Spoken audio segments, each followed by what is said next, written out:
No começo do jogo, se você for colocar, não que alguém fosse ficar triste com o empate, né? Mas eu acho que se colocasse um contrato para os dois, vamos assinar, lógico que o Fluminense ia... Não assinaria, o Fluminense queria ganhar o jogo, claramente. Porém, é uma semifinal de Libertadores, né, cara? A gente não pode dizer que acho que ninguém pode ir triste para casa, não. Mas pelas circunstâncias de jogo, principalmente até a expulsão, foi um jogo muito aberto, né? Na questão da coragem dos dois times se atacarem. O Inter muito mais num jogo não somente reativo, mas mais objetivo, vamos dizer, e o Fluminense na sua característica de posse. O Inter tentou sim marcar pressão, conseguiu atrapalhar um pouco, só que ao mesmo tempo é o Fluminense, né, cara? O tipo de jogo. Aí a expulsão eu acho que tira quase a possibilidade desse jogo ter sido melhor até o final da maneira que foi. Então o segundo jogo com certeza tem tudo para ser realmente esse grande jogo do ano. O Inter eu acho que sai com gostinho assim, por mais que acabou acontecendo do empate, que para ele, fora de casa, aquela coisa, só que a devidas circunstâncias eu acho que o Kudê pecou um pouco nas trocas, não fez efeito e o Inter poderia ter saído vitorioso do Maracanã. Então se fosse para lamentar agora no final do jogo, eu acho que seria o Inter. Vamos fazer uma análise minuciosa do que foi este Fluminense Internacional. Para você, se você não assistiu o jogo, fiquei impressionado com os primeiros 12 minutos, por exemplo. O senhor estava anotando, 12 minutos, tivemos 3 chances reais de gols para cada um dos lados. Eram 3 finalizações do Inter, as 3 perigosas, 3 do Fluminense, as 3 perigosas, e o resultado era de 1-0 para o Fluminense naquele momento. Que início, para mim, até surpreendente, porque eu imaginava o Fluminense, sim, tentando tomar as rédeas do jogo, e o Inter apostando mais nos contra-ataques. Mas o Inter também fez o jogo dele, né, Mansur? O jogo teve fases, né? Ele foi tendo caras diferentes ao longo do tempo.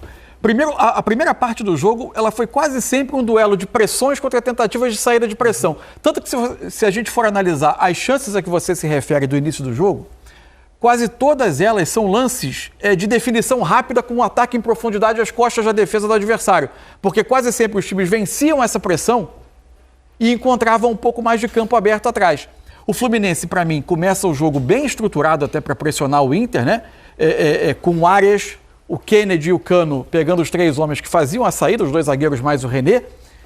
Agora, com a formação que foi a campo hoje, o Fluminense por vezes se desequilibrava um pouco atrás. Tinha pouca pressão para uma linha de defesa que não é tão rápida para enfrentar um jogador como o Ener Valencia. E aí o Inter usava e abusava dessa tentativa do passe para o Ener Valencia. Por outro lado, o Inter, que também por vezes deixava o Fluminense desconfortável na saída de bola com pressão, ele tinha uma certa dificuldade, dada por ser um trabalho muito consolidado esse do Fluminense, a quantidade de variações que o Fluminense oferece para sair jogando de trás. E mais, o Marcelo, no início do jogo, o Marcelo foi muito bem com bola e para mim teve muitos problemas sem bola. O lado esquerdo do Fluminense foi um dos lados que se descompensou com muita facilidade ao longo do jogo. Por outro lado, com bola, ele era quase um elemento livre no campo. Ele partia da lateral esquerda, por vezes se transformava um meia para receber essa saída de bola às costas da pressão, por vezes ele virava um homem do lado direito. E a partir daí o Fluminense propunha ao Inter algumas perguntas que o Inter tinha dificuldade de responder. Houve momentos em que o Marcelo ia se deslocando da esquerda para dentro, o Maurício perseguia, em dado momento ficava em dúvida se continuava e fazia o Inter pender todo para um lado, ou se ele mantinha a sua posição um pouco mais pelo lado direito do campo. O Fluminense teve momentos de muita fluidez com bola no primeiro tempo, mas tinha dificuldade defensiva. Enquanto o Inter encontrava essa jogada em profundidade.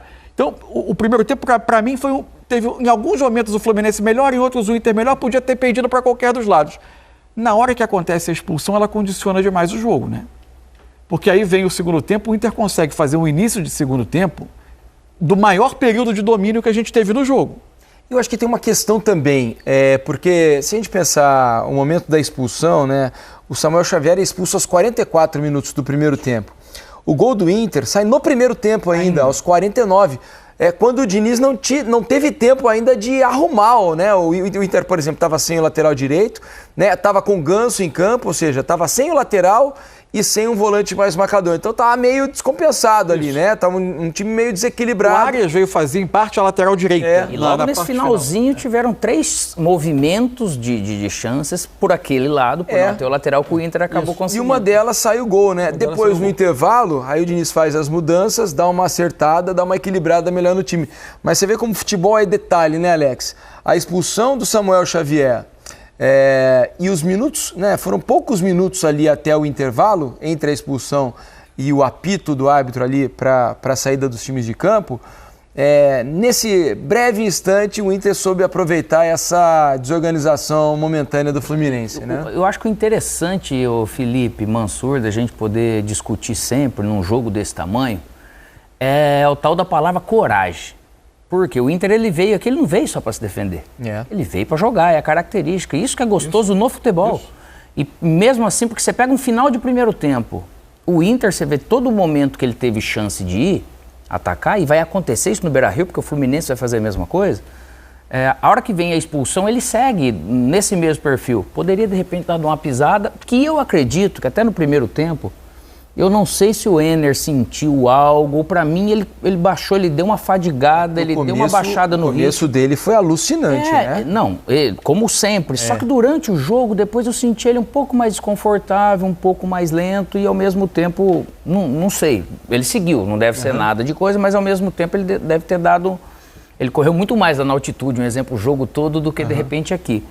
Mas o Inter, com essa coragem, ele ajuda com que todo o plano de jogo ele vai além da questão técnica, tática, porque o Inter hoje, se você for pegar Arangues e Alan Patrick, que são essenciais para esse jogo fluir, eles não tiveram seus melhores dias tecnicamente dizendo. Lógico que muito bem marcado, porque o André ali é impressionante o que o André faz no campo, cara, naquele setor. Às vezes sozinho, como único volante. É impressionante. E outra com bola, a bola ela vai cair no momento de caos, perto da área, ele consegue dominar, ele consegue... É uma confiança, uma força, uma qualidade absurda.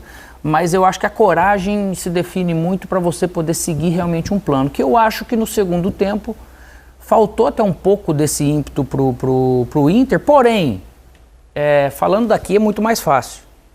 Lá no jogo você falou, opa, calma, você faz 2-1, lógico que você vai ter calma no jogo, não é aquele negócio de eu sentir o cheiro do sangue e eu vou atrás da presa, né?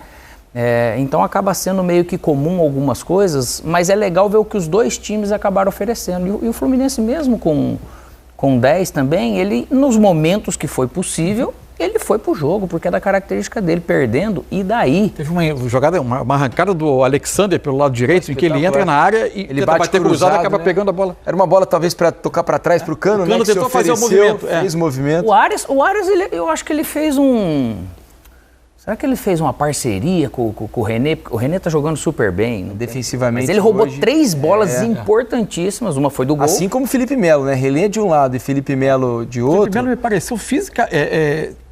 Há um lance no início do jogo em que ele sai com a mão no tornozelo. A partir dali ele me parece... Até o Eric deu a informação na transmissão, o Eric Faria, nosso repórter, de que o Felipe Melo havia pisado no aquecimento num buraco do campo do Maracanã e havia sentido o tornozelo.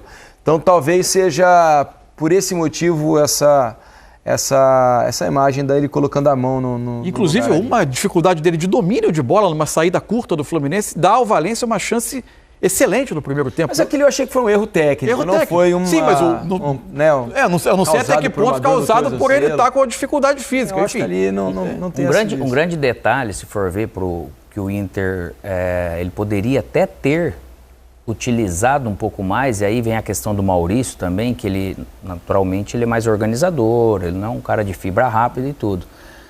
Que tem 2 lances do Enner Valencia, que às vezes as pessoas podem falar assim, o Felipe Melo, pela idade, ele não vai conseguir acompanhar. Cara, para acompanhar o Renner é difícil. Mas teve uma que o André correu atrás dele e o André não chegou nem perto. Impressionante. A hora que pegou num contra-ataque, que o André tentou correr e ele foi abrindo, falei, não é esse problema. Você pode ver que ele sempre caía por esse lado, é lógico, com o Marcelo e o Felipe ali, que por mais experiência que se tenha, a hora que precisar realmente da força física, ele vai acabar faltando. Por isso que eu acho que o Kudê, ele teve a mexida que não foi legal e podia ter colocado, às vezes, o Bustos antes de colocar o Luca, porque ele não é um jogador de beirada. O Luca, o Bustos, ele tem essa agressividade para seguir com o Wanderson na beirada e o Bustos ele poder dar um volume de profundidade junto daquele lado. O 2-1 ele acontece no momento em que o Inter parecia mais confortável no jogo, né? Tinha vantagem numérica, fazia vantagem de 11 contra 10. O palavra colocava todo mundo para trás da bola. Fazia o termo confortável. Mas o Fluminense é acostumado a defender baixo quando precisa, né?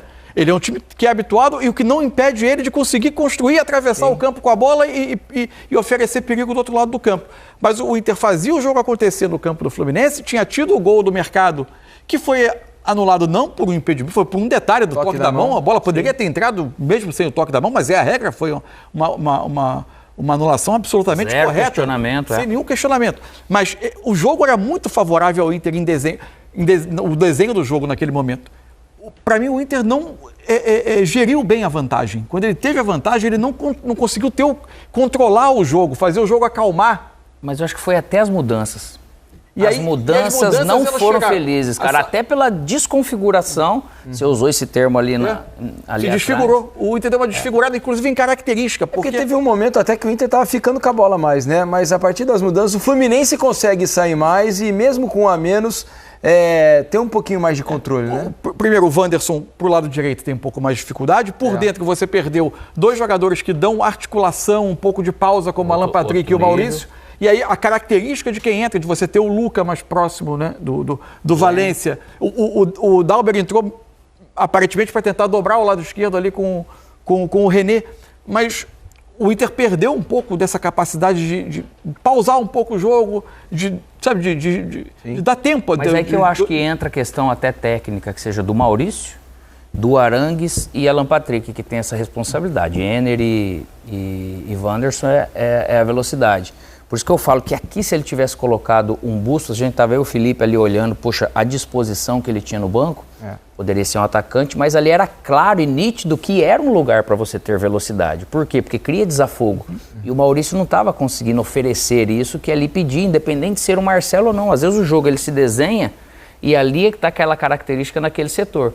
Se ele só coloca o Bustos ali, ele mantém realmente um equilíbrio e poderia ter ganhado volume, tanto em marcação que ele tem, só que ele também tem gol, tem chegada na área. Então eu olhando assim, eu imaginava que pudesse ter sido um pouco melhor. Mas quando sai Alan Patrick e Arangues, naturalmente ficando só o Maurício um pouco mais de tempo, só o Maurício também não conseguiu ajudar nesse controle. Fala, Massu. Não, só estava pensando, porque em geral, quando você tem confrontos como esse, né? O segundo jogo ele é quase uma continuação do primeiro. Não apenas pela obviedade do placar, de que os placares são somados, não é isso. É que as questões táticas apresentadas nesse jogo vão para os treinadores uma semana na cabeça deles até a volta. E eu tenho muita curiosidade de ver como o Fluminense vai responder a algumas questões do jogo de hoje. Porque essa formação que quando a gente viu a escalação pareceu bem ousada, eu acho que ela, com bola, quando o Fluminense tinha a bola para construir, ela se justificou plenamente. Eu acho que o Fluminense teve momentos belíssimos no primeiro tempo, de maneira de movimentar a bola, com a quantidade de alternativas. Por vezes o Ganso e o André vindo para serem eles os homens do primeiro passe na saída de bola, os zagueiros abrindo, o Samuel Xavier numa posição já bem à frente, o Keno e o Arias vindo por dentro para receber essa bola, o Marcelo também, com muita mobilidade, difícil de marcar, dificílimo de marcar esse Fluminense. Sempre. Por outro lado, para quem precisa pressionar sempre os meias do adversário para impedir o conforto desse passe para um jogador como o Valência, que, aliás, é difícil você ver um atacante na América do Sul que condicione tanto um jogo, né, pela capacidade dele de arranque, de atacar as costas da defesa. E o Fluminense não tem uma linha de defesa tão rápida para enfrentar. Então isso é um dilema, né? O Diniz costuma responder a esses dilemas sempre com a resposta mais corajosa possível. Sim. É ver como vai ser para o Beira-Rio, né? Inclusive, a gente trazia esse debate ontem aqui no Troca, porque a gente apresentou aqui no nosso telão, né, a provável escalação do Diniz, com Alexander no time, lembra? Isso. E aí eu pontuei até, falei, pô, vocês acham impossível dele colocar o Ganso... Eu não acreditava. E não tirar o Alexander do time, né? Um time só com um volante, na teoria, com o Ganso fazendo aquela função... Aí vocês, talvez, pode ser, mas não acredito. Então, o jogo com o Olímpia... Ele fez exatamente isso. Que foi do meio para frente essa formação, mas era o Diogo Barbosa na lateral, não o Marcelo, né? Sim. Um jogador que defensivamente tem as suas questões. Aliás, acho que o Marcelo teve momentos também na criação e na construção muito bons no jogo. Nossa, agora, ele perde o duelo para o Marlon no primeiro gol. E para mim, na hora que a gente depois mais tarde vai ver os lances do jogo, o espaço entre ele e o Marlon na construção do lance do Alan Patrick é muito grande. Só tem uma impressão, a gente pode até confirmar depois na hora dos melhores momentos, de que a falha maior é do Keno no gol. Porque é o Keno quem tá. O Marcelo tá posicionado ali naquela, né, na linha. O Keno tá acompanhando o jogador e o Keno pede no meio do caminho o Malo e o Malo aparece para o Marcelo. Foi uma surpresa a chegada do Malo ali. Mas no primeiro gol, no primeiro gol. O Keno tava acompanhando o Malo o tempo inteiro, só que ele perdeu o Malo em algum momento e o Malo foi aparecer ali nas costas do Marcelo. Só que ali é o seguinte também, Felipe, ali seja zagueiro ou lateral. Falta o Marcelo atacar a bola, né? Naturalmente, eu tenho que saber como que tá aqui. Eu não posso estar aqui parado só olhando a bola. Porque tem sempre a oportunidade de você corrigir algo. Se eu olho lá, pode ser que o meu colega ele se perdeu por algo, tropeçou, não sei. Eu tenho que estar ali. Então ele fica só na bola e ficou a sobrecarga pro Keno. É isso. Ô, Mansur, nas escalações iniciais, você tem até o campinho aí pra gente conversar sobre ela. A escalação do Fluminense se justificou? Você acha que com a entrada do Alexander, você imagina essa mesma escalação para o jogo do Beira-Rio? É claro que o Samuel não pode jogar porque está suspenso, né? Aí deve ser o Guga, né? Pelo que deve ser o Guga, naturalmente. Você imagina, tirando essa mudança do Samuel Xavier, esse mesmo time para o jogo do Beira-Rio? Ou você acha que para jogar fora de casa, com um empate no primeiro jogo, seria ousadia demais até para o Diniz? Mas eu acho que... Eu não duvido que ele vá com esse time. Porque ele foi contra o Olímpia, ele foi hoje... É que há uma diferença, né? A gente já dizia ontem, é uma diferença grande. E que o primeiro tempo apontou. Exato, há uma diferença enorme de potencial ofensivo entre Olímpia e Internacional, né? Agora, claramente também, uma outra coisa que a gente talvez fique com a interrogação, ele vai para o intervalo com 10, né? Com essa formação que a gente está vendo aí, né? Com André e Ganso praticamente à frente da zaga, o Keno pela esquerda, o Arias partindo da direita. Uma das trocas dele no intervalo é do Ganso. Eu não sei se é apenas para equilibrar o setor por ter perdido o homem ou se tem a ver com uma questão física e já tinha uma programação de que o Ganso não fizesse os 90 minutos do jogo. Até conversando ali no intervalo com o Alex, achei que era uma substituição meio óbvia, né? Porque... Claro, o André precisava de ajuda. Exato, você já estava com um jogador a menos. E não somente pela ajuda do canto, realmente o contexto necessitaria de mais vigor físico, né? Exato. Nessa segunda linha de 4 você precisa de alguém. Mas eu acredito que se não tivesse a expulsão, ele iria prosseguir no continuaria jogo um com o Ganso, eu acho. O que me chamou a atenção no primeiro tempo foram algumas variações do Fluminense de saída de bola, né? Muitas vezes o Samuel Xavier já ganhava uma posição mais atrás, às vezes era o André quem vinha por aqui, e o Marcelo aparecia quase como um homem à frente da linha de defesa. Aí o Felipe ele abria um pouco mais aqui, né? Por causa dessa bola. Isso. Por vezes, você tinha os dois laterais se adiantando,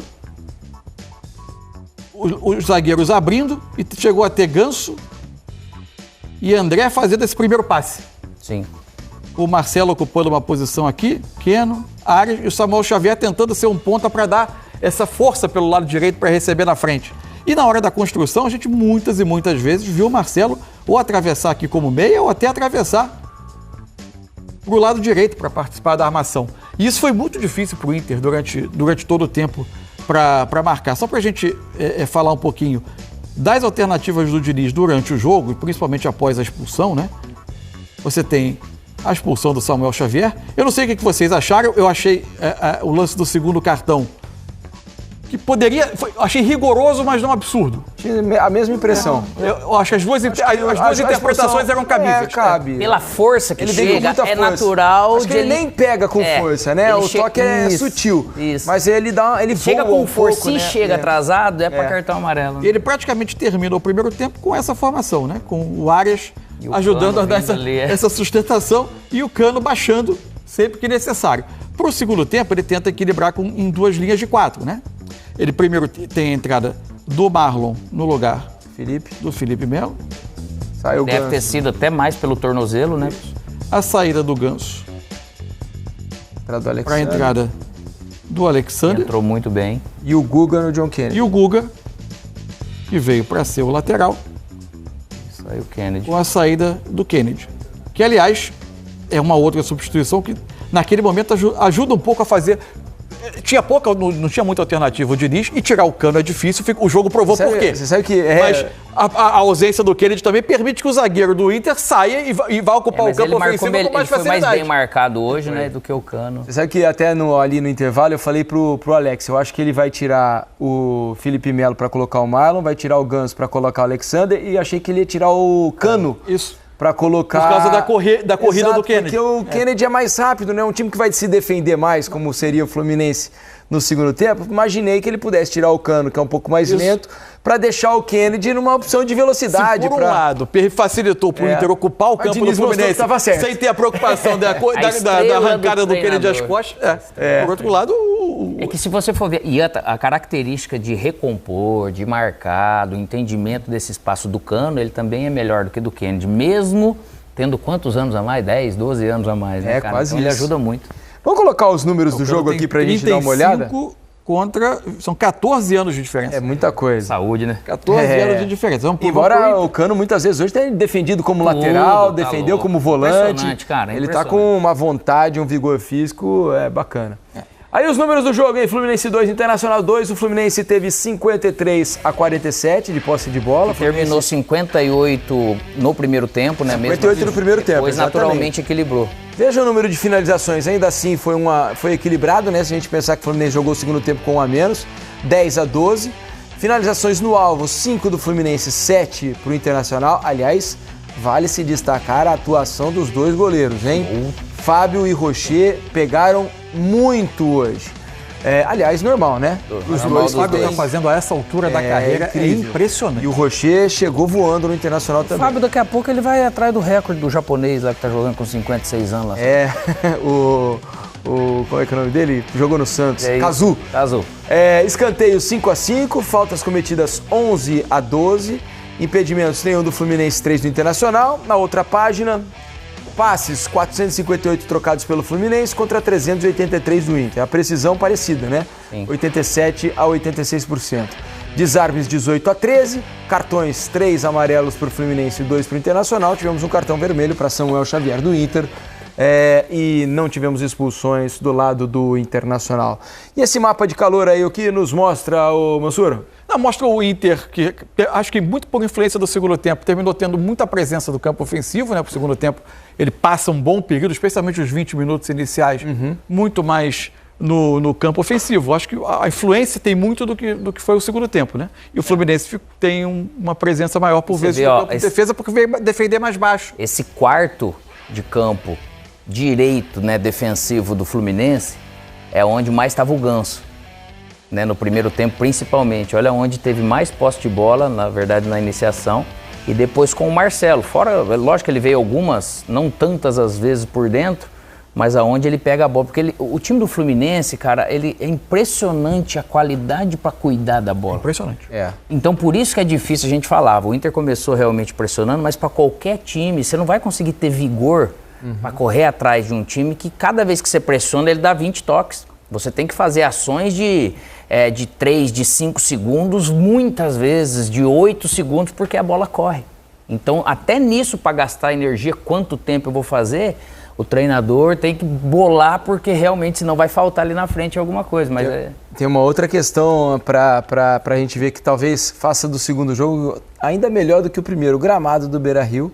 Um gramado perfeito, né? Ao contrário do Maracanã, que sofre um pouco, apesar da reforma, continua castigado, né? O gramado do Maracanã não tá horrível. O gol aonde defendeu o Inter o primeiro tempo, né? O gol do lado esquerdo da imagem, né, da televisão. Por que ele ficou ruim ali, eu não sei. Pois é.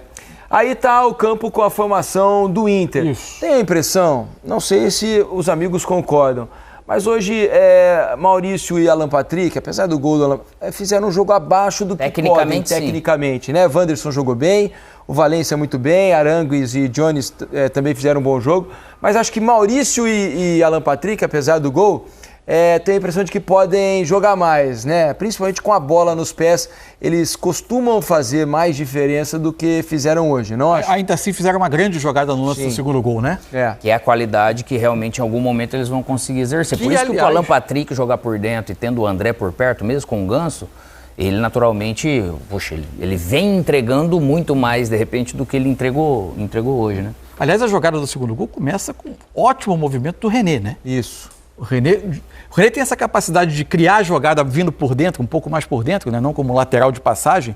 E ele é muito bom nesse tipo de jogada. Inteligente. O René, Ele não foi feliz em saídas de bola, teve erros individuais que quase comprometeram. 3 erros, só que dado momento comprometeram. Só que o primeiro erro, se a gente, a hora que for ver o O lance... passe do mercado é curto, né? Primeiro passe do Vitão, pro o mercado eu acho que ele tá mal posicionado, porque ele tá muito perto da linha. A gente nunca fala para o zagueiro ficar assim. Naturalmente, ele dá uma linha de passe mais atrasada para a bola vir e mexer com essa marcação. Ele fica... Aqui a bola vem lenta, pois ele coloca a bola lenta e os 3 do Fluminense, eles estão marcando assim, muito perto. A hora que a bola chega no René, já chega apertado. O René, ele matava pra frente já a bola, né, pra tentar tirar a marcação, mas não deu nem tempo.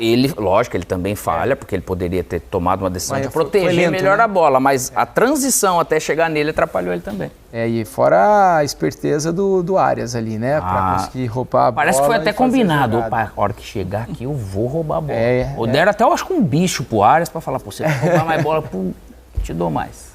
Mas o Vitão, depois de um bom tempo sem jogar, também fez um jogo bastante seguro, né, Mansur? Sim. E o Valência, principalmente ali na primeira metade do primeiro tempo, jogou. Você vê aí que tá a questão. Imagina o Valência num volume de jogo melhor no jogo todo, com o Alan Patrick, com o próprio Maurício jogando mais, naturalmente vão acabar forçando o Fluminense ter ainda mais atenção. E mesmo assim, estando 10 contra 10, o jogo foi realmente equilibrado. Com mais posse de bola do Fluminense, mas aquele jogo de troca, né? Isso aí foi o que o Cudê, que a gente falou ontem sobre os 15 dias de treinamento, ele já conseguiu dar essa condição melhor para o Inter, que com certeza no próximo jogo também, essa execução com esses jogadores principais tecnicamente estando melhor é o que vai ajudar o Inter. Até em função desse período que o Inter ficou sem jogar, surpreendeu ele precisar ter... É que a gente não tem aqui dados que ele provavelmente teve para decidir pelas alterações e pela saída de Alan Patrick e Maurício. Não sei se eles estavam sentindo alguma coisa, algum cansaço. É que talvez a gente esperasse menos esse tipo de movimento de um time que se preservou tanto para esse jogo, né? Que estava com a mais. Eu percebi muito mais esse movimento, igual eu falei, no Valência do que no Alan Patrick. Então as trocas não surtiram efeito. Às vezes não tem a culpa do treinador, porém a escolha dele, ele trocou muita característica. Né? Perdeu o controle. Quando sai o Arangues e entra o Bruno Henrique, beleza, né? Mais ou menos parecido. Só que, lógico, que o Arangues jogando mais. Mas a hora que sai as trocas aqui, né? A primeira foi no intervalo, né? Entrada do Rômulo. O Johnny tinha amarelo, né? Acho que por essa questão a troca, né? Isso, Rômulo pelo Johnny. Aí não teve uma alteração de desenho de time. A partir daí, sim. Primeiro ele tem a entrada do Bruno Henrique pelo Arangues, né? Saiu o Alan Patrick para a entrada do... E aí vem as 2 substituições em seguida que talvez tenham impactado um pouco mais no jogo. E também o Rômulo, eu também não, para mim, ele não entrou bem. A entrada do Luca no lugar do Alan Patrick. E que ele ficou mais desse meio para beirada, ele é muito mais um 9, né? E aí, para mim era muito mais o Luiz Adriano, se fosse para fazer essa função junto com o Ener, né? E a saída do Maurício pelo Dalber. Na verdade, aí o Wanderson vem pro lado direito e o Dalber e o René meio que por vezes alternam. Dobraram para dar uma... Aí você pensa, o Bruno Henrique, de repente, antes de sair o Arangues, se ele entra aqui no lugar do Rômulo, ele também tem essa saída. No Corinthians ele fez esse primeiro volante e tudo, né? E ele faz muito bem. Eu acho que tem mais qualidade que o Rômulo. Também uma outra opção que às vezes a gente pensando o Cudê poderia utilizar. E teve ainda uma mexida no... Aliás, aqui estava até trocado, mas teve depois o Igor Gomes que entrou.